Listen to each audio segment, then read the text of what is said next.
karena sesungguhnya tidaklah seseorang hamba yang diakhiri dengan kalimat tersebut ketika akan mati, melainkan adalah kalimat itu bekalnya menuju surga.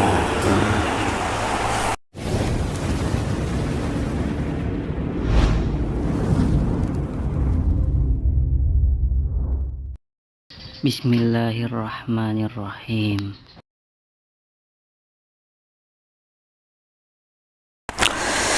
Penjelasan tentang keadaan-keadaan yang disunatkan bagi orang yang hampir mati. Kalau orang itu sudah sakit, sudah uyo, sudah parak lah, nah, apa yang baik dikerjakan, apa yang sunat dilakukan supaya mati dalam keadaan husnul khatimah. Ketahuilah bahwasanya yang disukai ketika mati dari rupa orang yang hampir mati adalah tenang dan diam, dan dari lisannya adalah bahwa ia mengucapkan syahadat, dan dari hatinya adalah bahwa ia berbaik sangka kepada Allah Ta'ala. Nah, itu paling bagus sudah hendak mati, tenang, tentram, lisannya mengucap la ilaha illallah, hatinya berbaik sangka kepada Allah. Nah, mati dalam keadaan husnul khatimah itu. Adapun rupa, maka telah diriwayatkan dari Nabi sallallahu alaihi wasallam bahwa beliau bersabda, urqubul maita inda salasin idza rashaha jabinuh wa dama'at aynah wa yabisat syafatah fahiya min rahmatillahi qad nazalat bih wa idza ghatta ghatital makhnuk wahmarra launuh wa arbadat syafatah fahuwa min azabillah qad nazala bih. Artinya, perhatikanlah, ujar Nabi ini, perhatikanlah orang yang meninggal di sisi tiga hal. Artinya orang yang meninggal itu perhatikan tiga perkara, yaitu apabila dahinya berkeringat. Nah, orang mati itu begitunya meninggal dunia, sudah wafat, rohnya sudah keluar, dinyatakan mati, dahinya itu bepaluhan, disebut ngarannya rashul jabin, dahinya bepaluhan. Kedua, matanya mengalir air mata, menangis. Dan kedua, bibirnya kering. Maka tiga hal itu adalah termasuk rahmat Allah yang turun kepadanya. Berarti orang ini mati dalam keadaan rahmat Allah. Ini nang mati bujur-bujur berpulang ke rahmatullah ngarannya. Dan apabila ia mendengkur seperti dengkurnya orang yang tercekik, warnanya, warna mukanya merah, dan kedua bibirnya pucat, maka tiga hal itu adalah termasuk siksaan Allah yang telah turun kepadanya. Berarti ini mati dalam keadaan sakit orang ini. Adapun kelancaran lidahnya dengan mengucapkan kalimat syahadat, maka itu adalah tanda kebaikan. Abu Sa'id Al-Khudri radhiyallahu anhu berkata, Rasulullah sallallahu alaihi wasallam bersabda, "Laqinu mautakum la ilaha illallah."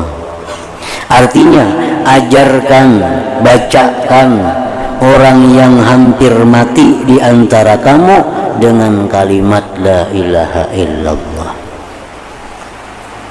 Nah, bisiki la ilaha illallah. Itu ada aturan-aturannya. Ya paling banyak 3 kali lah, cukup sudah. Ya dibisiki di telinganya la ilaha illallah. Dalam riwayat Hudzaifah radhiyallahu anhu, fa innaha tahdimu ma qablaha minal khataya. Artinya sesungguhnya kalimat itu dapat menghancurkan segala kesalahan sebelumnya. Nah, amun si orang nang parak mati ini menyahut la ilaha illallah, nah menyahutinya, nah maka satu kalimat yang diucapkannya itu menghancurkan segala dosa yang pernah dilakukannya semasa hidupnya.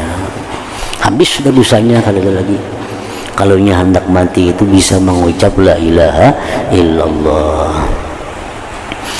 Utsman radhiyallahu anhu berkata, Rasulullah sallallahu alaihi wasallam bersabda, man mata wa huwa ya'lam an la ilaha illallah dakhalal jannah. Artinya barang siapa yang meninggal dan ia meyakini bahwa tidak ada Tuhan selain Allah, niscaya ia masuk surga.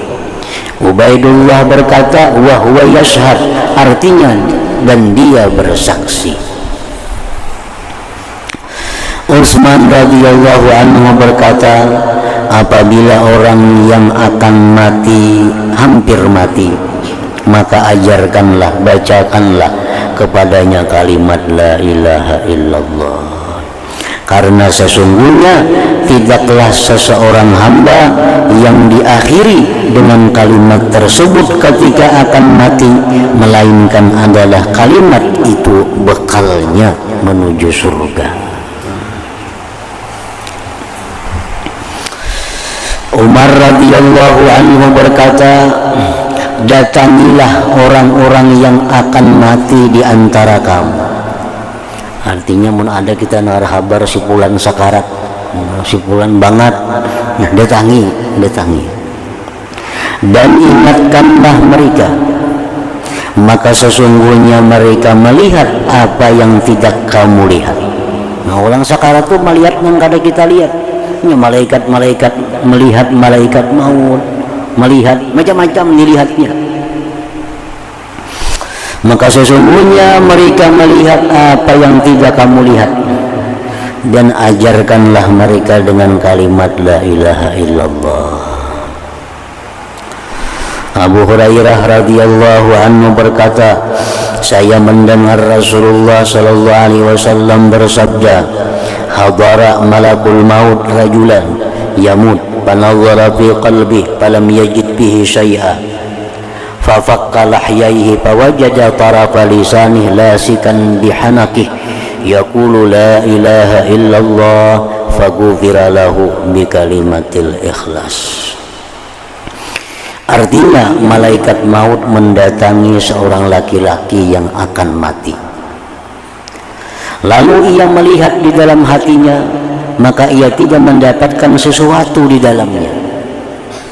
Lalu ia membuka kedua tulang dagunya, maka ia mendapatkan ujung lisannya menimpil dengan langit-langit mulutnya, seraya mengatakan la ilaha illallah. Maka diampuni baginya karena kalimat ikhlas itu.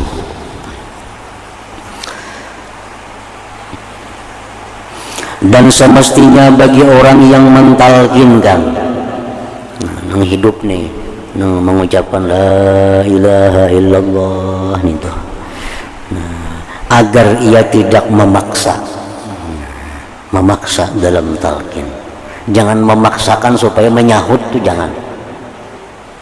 La ilaha illallah dipaksakan supaya nenggaring ini menyahut, jangan dipaksa. Kita disuruh cuma membacakan, nah, disuruh membacakan di telinganya la ilaha illallah. Jangan dipaksa, baca lah, kasih baca, ada usah dipaksa-paksa itu, cukup dibacakan aja. Akan tetapi ia berlemah lembut, karena kadang-kadang lisan orang yang sakit tidak dapat berbicara, lalu sulit atas yang demikian. dan talqin membawa kepada memberatkannya, namun dipaksa-paksa itu menyulitkannya dan ketidaksukaannya kepada kalimat tersebut. Nah, ini sakitnya orang sakit dipaksa-paksa membaca kalimat itu, khawatir kalau dia benci kepada kalimat itu. Nah, dikhawatirkan itu dan dikhawatirkan bahwa demikian itu menjadi sebab su'ul khatimah. Nah, jadi kita talqin dengan lemah lembut, jangan keras, jangan nyaring, jangan berpaksaan, karena khawatir ini orang garing, ini orang dalam keadaan sakit. Bila kita paksa, bila kita karasi, khawatirnya benci dengan kalimat itu, maka itu membawa kepada su'ul khatimah.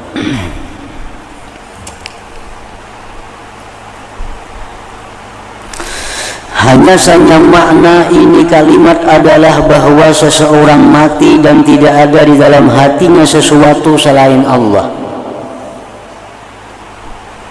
Nah, itu orang yang mampu mengucapkan la ilaha illallah itu menunjukkan bahwa orang ini dalam hatinya tidak ada selain Allah.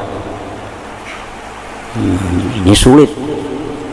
Orang yang hatinya kosong daripada makhluk, orang yang hatinya kosong daripada dunia, itulah orang yang akan mampu mengucapkan la ilaha illallah di akhir hayat itu. Maka apabila tidak tersisa baginya sesuatu yang dicari selain Allah al-wahidul haq, maka kedatangannya dengan kematian kepada yang dicintainya adalah puncak kenikmatan baginya. Kalau hati ini dimabuk dengan dunia, berpaling kepadanya, lagi merasa menyesal atas hilangnya kelezatannya, dan kalimat itu di atas ujung lisan dan hati tidak setuju atas mewujudkannya, maka jatuhlah urusan dalam bahaya masyiah kehendak Allah. Karena sesungguhnya semata-mata gerakan lisan itu sedikit manfaatnya. Kalau orang yang mengucapkan kalimat la ilaha illallah di waktu hidupnya, la ilaha illallah, tapi hatinya kosong, itu sedikit manfaatnya. Kecuali bahwa Allah memberi karunia dengan menerima zikirnya itu.